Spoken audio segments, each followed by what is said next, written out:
Moi kaikki, minä olen Kwa ja nyt minä olen 5 vuotta vanha.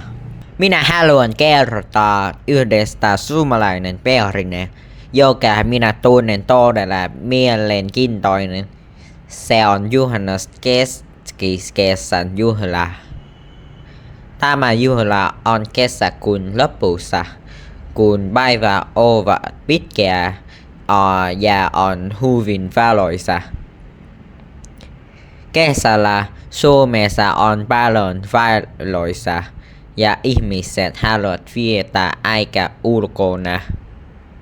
He menevät usein mokille tai järvelle.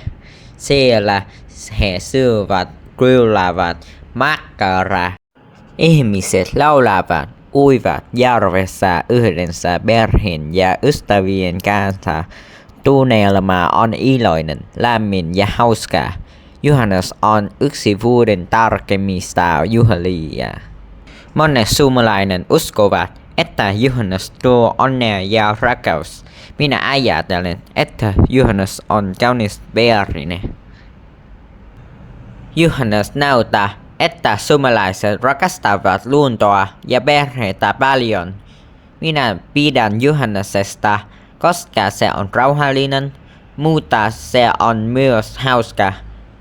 Minä haluan joskus olla Suomessa juhannus ja nähdään sen itse. Kiitos kaikki kun kuuntelet.